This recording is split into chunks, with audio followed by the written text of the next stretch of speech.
Eh bien, salut à tous et à tous, c'est Ferriver. Aujourd'hui, on se retrouve pour une petite vidéo de débrief du Grand Prix de Monaco et des 500 miles d'Indianapolis. Parce que je sais qu'il y en a qui vont dire oui, mais tu n'as pas fait deux courses. Si, j'ai fait deux courses. Monaco et Indianapolis. Alors, commençons par Monaco, parce que c'est techniquement le premier à être arrivé. Alors, Monaco. On va commencer par... on va parler de Ricardo. Tiens, non, on va pas parler des Red Bull. On va parler de ceux qui ont marqué... On fait par équipe, comme d'habitude. En fait, ceux qui ont marqué le plus de points, et c'est pas Red Bull. Malheureusement. C'est Ferrari qui ont marqué le plus de points. Avec une seconde place pour Vettel. Et une quatrième place pour Kimi Raikkonen. Alors, les Ferrari, c'était... Les Red Bull étaient clairement au-dessus, et les Mercedes clairement en dessous. Donc, du coup... on pouvait pas s'attendre à autre chose. Là, si Raikkonen aurait quand même pu finir devant Hamilton. C'est le seul petit bémol qu'on pourrait mettre. Ensuite, on passe à la deuxième meilleure équipe, qui est, bien évidemment, que tout le monde l'attendait ici, Mercedes. Oui, Mercedes a plus de points que Red Bull. Mais je vous expliquerai ça plus tard. Mercedes, alors, c'est pareil que Ferrari, et puis Mercedes, c'est quand même là, c'est un des trois top teams, donc du coup, on ne peut pas s'attendre à ce qu'il soit derrière. Comme je l'ai dit pour Ferrari, c'était devant. Mais après, Bottas a fait des pics pas loin de Raikkonen. Oui, c'est Bottas qui a fini pas loin de Raikkonen. Et Bottas, il a fini pas loin du tout de Raikkonen. Ouais, il y avait Raikkonen qui était à moins d'une seconde d'Hamilton, et Bottas qui était à 6 dixièmes de Raikkonen. Donc, du coup,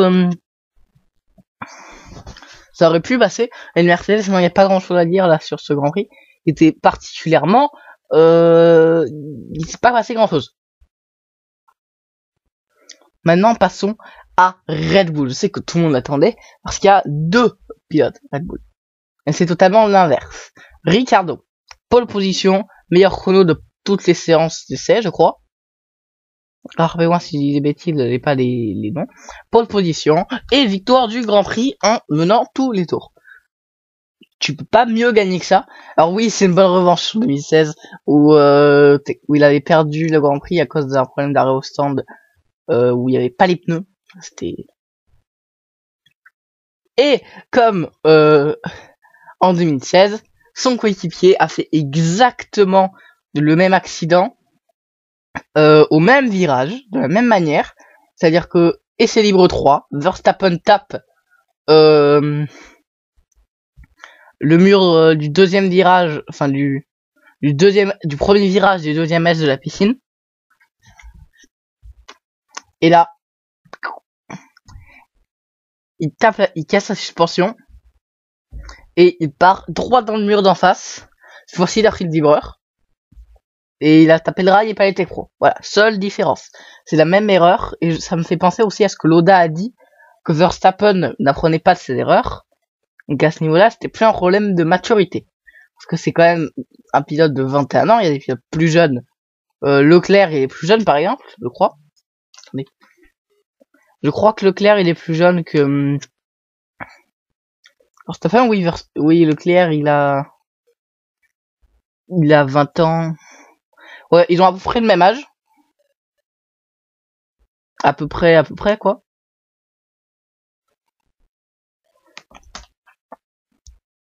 Voilà, Leclerc est plus jeune de quelques jours, mais Leclerc, il est arrivé en Formule 1 il y a combien?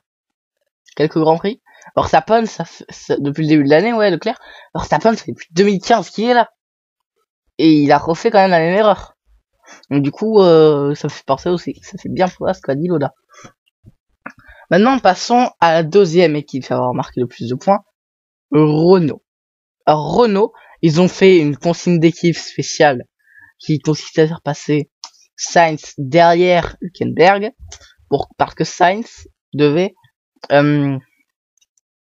ralentir Verstappen pour que il n'attaque pas Hülkenberg. Bon, c'est réussi.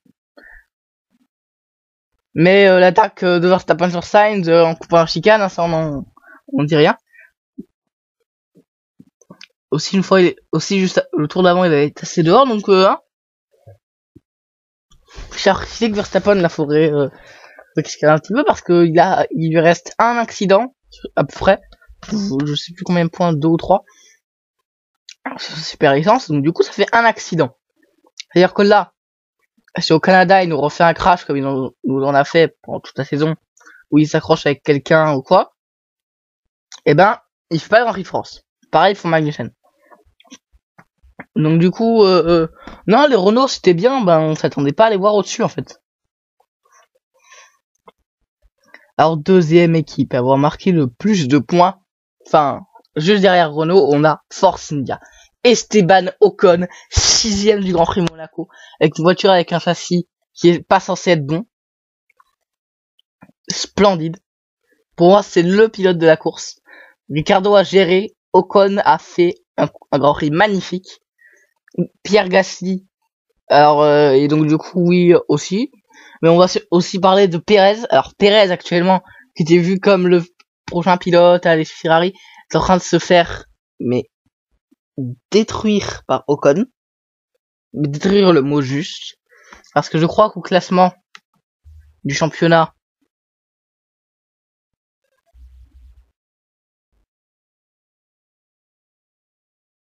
Ocon a 9 points. Et que il y en a combien, Perez? Alors Perez, il a dû attendez, hein. Attendez, que je retrouve son nom sur la liste. Alors oui, donc du coup, je vais vous faire un bref topo après la course, après ce petit résumé du championnat. Donc du coup, Gasly. Alors donc du coup, on bat Toro Rosso. Gasly a fait des points. Gasly 7ème avec la Toro Rosso. C'est bon, c'est tout. Au revoir. Non, il n'y a pas que ça à dire quand même sur Toro Rosso. Il y a aussi Brandon Hartley qui s'est accroché, qui s'est fait harponner par Leclerc, qui est plus frein, ça on en reparlera après. Mais c'est dommage pour Hartley qui pouvait jouer des points, enfin qui était aux portes des points. Donc du coup, non, c'est dommage quand même que Hartley il ait perdu la course comme ça. Enfin, il ait perdu ce qu'il avait comme ça. Alors maintenant, on va parler de un autre pilote. On va parler de Sauber. Alors les Sauber, il y en a une qui a abandonné, celle de Charles Leclerc, à domicile sur problème de frein à 8 tours de l'arrivée. Donc du coup c'est vraiment dommage pour Leclerc, même s'il était presque dans les points, et qu'il fasse des points en Monaco à domicile avec une Sauber, ça aurait été magnifique. Donc du coup accrochage à cause d'un problème de frein pour Leclerc, les freins ont totalement lâché. Et non mais c'est dommage quoi, c'est vraiment dommage. Mais il y a sans doute moyen que la Sauber arrive à faire un bon truc. Donc du coup on espère au Canada que ça pourrait donner un truc, parce que le Canada c'est un circuit un peu comme Bakou où on a vu la Sauber briller, surtout celle de Leclerc. Donc du coup on va parler d'Ericsson. On parle de Marcus Ericsson, dont Leclerc a plus de 3 fois plus de points que lui. Alors Ericsson a 2 points, Leclerc en a 9, il a égalité avec Ocon. Faire égalité avec une Force India contre une Sauber, c'est du talent pur. La Sauber, elle est pas au niveau de la Force India, très clairement. Donc, du coup, bon pilotage de Leclerc. Alors ensuite, on va passer aux deux pilotes. Ah, oui, je sais que tout le monde les attendait. Non, personne les attendait, en fait. Parce qu'il leur est rien arrivé. Il y a Magnussen qui a roulé jusqu'à preuve du contraire, il a pas fait de décalage comme il en a l'habitude de le faire. Et Romain Grosjean, nickel, pas de problème. Alors maintenant, on va passer aux Williams. Alors les Williams finissent groupés, Stroll derrière Sirotkin. C'est tout en fait. Ah oui, maintenant on va passer donc du coup au McLaren. Premier abandon de l'année pour Alonso, après 6 courses. Je rappelle qu'à ce niveau-là, l'année dernière c'était l'inverse. Une course terminée. Donc, du coup, en termes de fiabilité, il y a rien à dire, ça a bien augmenté. Et Van Dorn qui finit au 14e, dernier, premier des pilotes à un tour. Donc du coup, non, c'était bien de la part de... Alonso, il pouvait jouer les points, mais malheureusement, sa boîte de vitesse a lâché. Donc du coup, dommage pour Alonso. Alors maintenant, on va faire un petit topo sur le classement de Formule 1. Et on va donc du coup, Hamilton premier avec 110 points, Vettel pas loin derrière avec 96 points, et Ricardo troisième avec 72 points. Ricardo quand même, il y a les 6 premières courses ont été remportées par 3 pilotes différents, chacun avec 2 victoires, Hamilton, Vettel, Ricardo.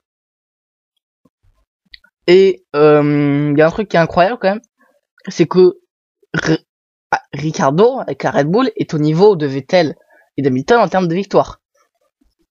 Je tiens à préciser les grands prix qui gagnent pas. Il y a Melbourne où il finit 4ème. Il y a un problème technique à Bahreïn. À Bakou, il se fait enfin, il y a l'incident avec Verstappen. Donc, je vous renvoie à la vidéo sur le débrief du Grand Prix et sur le point F1 du Grand Prix de Bakou. Sujet. En Chine, il a gagné, rien à dire. Barcelone, il a pas gagné, et voilà. À Monaco, il a roulé sur le Grand Prix. Et malgré des problèmes de moteur, ça j'ai oublié de le préciser, il a réussi à remporter, parce qu'il avait 2 vitesses en moins et 25% du moteur en moins en puissance. Donc du coup, donc Ricardo risque de changer sa boîte de vitesse pour chaque Grand Prix. Ça tombe bien, les 6 Grands Prix réglementaires sont passés, il ne prendra pas de pénalité, ça c'est déjà bien. Donc, du coup, on va continuer. Bottas 4ème à 68 points. Raikkonen 5ème à 60 points. Verstappen 6ème à 35 points. Et pour un pilote qu'on voit comme le futur de la Formule 1, je tiens à préciser, être dernier des 6 pilotes des 3 top teams, ça fait mal. Et seulement à 2 points d'avance sur Alonso avec sa McLaren. Je dis ça comme ça. Et je dis ça juste comme ça. Parce que là, Verstappen, il a fait plein d'erreurs. Il a fait beaucoup trop d'erreurs pour statuer le futur de pilote, le futur de la Formule 1. Alors ensuite, on va faire que le top 10, après sinon on va y passer longtemps. Hülkenberg, 8ème à 26 points. 9ème, Sainz à 20 points. Et 10ème, Magnussen à 19 points. On dira aussi un mot sur les constructeurs. Mercedes, Ferrari, Red Bull, Renault et McLaren. Donc du coup, c'est bataille entre Renault et McLaren pour la 4ème place, hein, très clairement.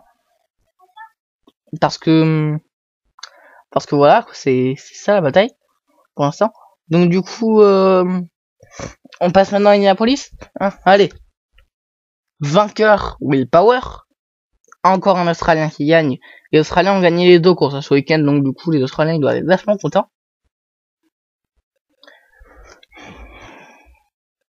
Donc du coup, je dis ça juste comme ça. Will Power qui gagne, Danica Patrick qui abandonne pour sa dernière course, Bourdet qui abandonne les 500 miles. C'est dommage quand même qu'il y a un des 2 Français qui abandonne. Et course c'est pas passé grand chose en fait comparé à l'année dernière où il s'est passé plein de choses et tout. Monaco et les 2 Grands Prix en fait, oui, c'est absolument bien passé. Enfin, pas les Grands Prix, Indianapolis, c'est pas un Grand Prix, pas ça. Si vous l'avez dit ça à personne. Donc normalement, il y a, à mon avis, l'année prochaine ce sera plus convaincant. Donc du coup, prochain Grand Prix, le Canada. Alors allons-y. Dans les commentaires, vous pouvez envoyer des pronostics. Moi, je l'ai envoyé le mien. Mon pronostic, c'est une victoire Ferrari. Donc là, c'est plus un circuit moteur et Ferrari a un meilleur moteur, ils l'ont prouvé. Suivi par donc du coup Vettel Raikkonen, doublé Ferrari. Et je mettrai un petit